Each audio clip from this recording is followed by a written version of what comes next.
Welcome friends. इस बार हम review tab देखेंगे। ये है रिव्यू टैब।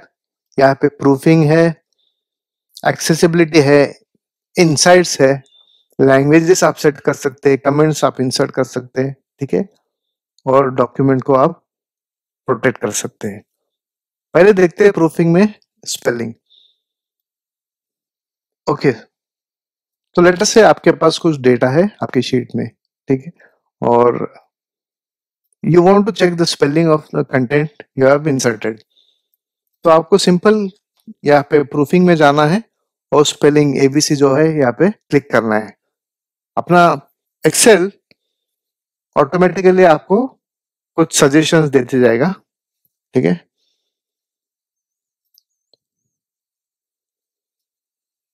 अभी यहाँ पे देखिए पर्सन में एना एंड्रेडी, उसको ये डिक्शनरी में मिल नहीं रहा है because this is a name of a person, so it is not a direct English word. तो एक्सेल ने हमें एक ऑप्शन दिया है। पहले तो वो सजेशंस देता है कि ये एंड्रेड है, एंड्री है, एंड्रिया है, अलग अलग नाम देख के देखता है वो। Not necessarily this name will be available for suggestions, ठीक है। एंड्रॉयड है, कुछ उसको क्लोज सजेशन जो मिले हैं वो उन्होंने आपको अपने यूजर को सजेस्ट किया।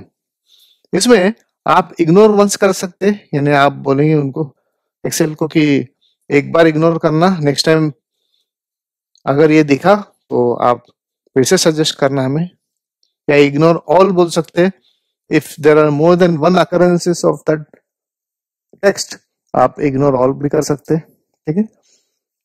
दूसरा ऑप्शन ऐसा है कि ऐड टू डिक्शनरी कर सकते हैं, यानी हमेशा स्पेल चेक होगा तो ये इस वर्ड को अगर ऐड टू डिक्शनरी कर देते तो नेक्स्ट टाइम वो it will not suggest any changes to this, it will accepted, ठीक है। चेंज करना है तो चेंज कर सकते हैं, लेकिन सजेशंस सेलेक्ट करके आप ऐसे चेंज कर सकते हैं। देखिए, ठीक है, देखो चेंज हो गया, ऐसे कर सकते हैं। डिक्शनरी लैंग्वेज है यहाँ पे, अलग अलग इंग्लिश है, डिफरेंट डिफरेंट कंट्रीज के इंग्लिश में थोड़ा सा डिफरेंस होता है। ऑस्ट्रेलिया है, बेलीज है, कनाडा है, कैरिबियन है, हांगकांग है, इंडिया है, इंडोनेशिया है, आयरलैंड है, मलेशिया है, जमैका है, न्यूजीलैंड, बहुत सारे कंट्रीज है जो इंग्लिश स्पीकिंग कंट्रीज है। हाँ? या फिर कुछ फ्रेंच या अलग अलग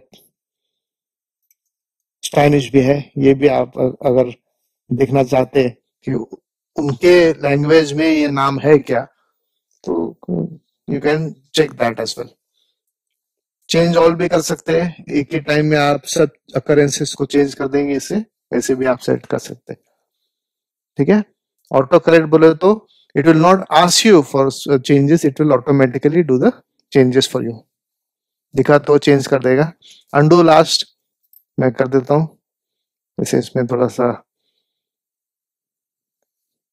चेंज किया था ना हमने, तो अंडू कर दिया। यहाँ पे एक ऑप्शंस भी है, ऑप्शंस में प्रूफिंग में change how Excel corrects and formats your text, auto correct option से आप सेट कर सकते हैं। When correcting spelling in Microsoft Office program, ignore the words in upper case, अगर अपर केस में रहेगा तो आप इग्नोर करें, या ignore words that contain numbers, ignore internet and file addresses, वो कुछ इंग्लिश के होते नहीं, अलग अलग होते हैं, तो उसको आप इग्नोर कर सकते हैं। इग्नोर यानी छोड़ दे उसके। Flag the repeated words, flag कर सकते हो, ठीक है। कस्टम डिक्शनरीज है यहाँ पे, ये अवेलेबल जो है, ठीक है। न्यू ऐड भी कर सकते हैं डिक्शनरीज।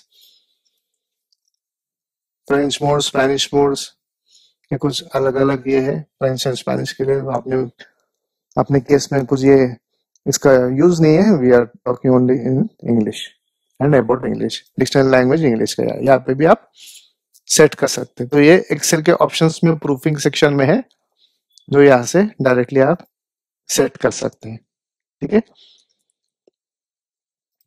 ये हो गया स्पेलिंग का। तो you can change any spelling, insert new words in the dictionary so it learns and remembers it for all future uses, ठीक है। तो स्पेलिंग आपको करना चाहिए प्रूफिंग में हमेशा। once you finish your document, complete उसमें डेटा एंटर करने के बाद, फॉर्मेटिंग करने के बाद you can go for proofing. ठीक है, और फाइनल प्रिंटिंग के पहले प्रूफिंग करना चाहिए। उसका shortcut key is F7। Next is thesaurus. Thesaurus बोलो तो उसका मतलब क्या है? At a loss for words, let us suggest another way to say what you mean. तो इसमें मैं एक एग्जांपल देते हैं। यहाँ पे मैंने सम बोला है या एवरेज बोला है, तो I want some other different words for this, तो मैं थिसॉरस में जा सकता हूँ। ठीक है, एवरेज बोले तो क्या, रेगुलर है या नॉर्मल है, यूजुअल है, टिपिकल है। ठीक है, इतने सारे मीनिंग्स उसके दे दिए, मीन, मोड, मीडियन, नॉर्म, ऐसे थिसॉरस में उसके मीनिंग्स है। ऑल्टरनेट मीनिंग्स बोलते हैं उसे। ठीक है, काउंट, काउंट क्या भी क्या है, काउंट बोले तो टोटल भी हो सकता है, काउंट बोले तो सम भी हो सकता है। अलग अलग कॉम्प्लिकेटेड अगर वर्ड्स आप यूज करते हैं तो उसके लिए आप थिसॉरस यूज कर सकते हैं, where in software will give you other options for that, यानी सेम वर्ड का सेम मीनिंग वाले दूसरे दूसरे वर्ड इंग्लिश डिक्शनरी से निकाल के आपको दे देगा। ठीक है, यहाँ पे आप इंग्लिश सेट कर सकते हैं, इंग्लिश का यूके का है या यूएस का है, ये सेट कर सकते हैं यहाँ पे। Thesaurus is also very strong utility, जहाँ पे प्रूफिंग के लिए, अच्छा कंटेंट तैयार करने के लिए thesaurus can be used liberally. जैसे स्पेलिंग आप प्रूफिंग में करते हैं चेक, तो स्पेल चेक तो बहुत ही इंपॉर्टेंट है। Thesaurus also will give you a lot of advantage in proofing and creating a great content. ठीक है, थैंक यू।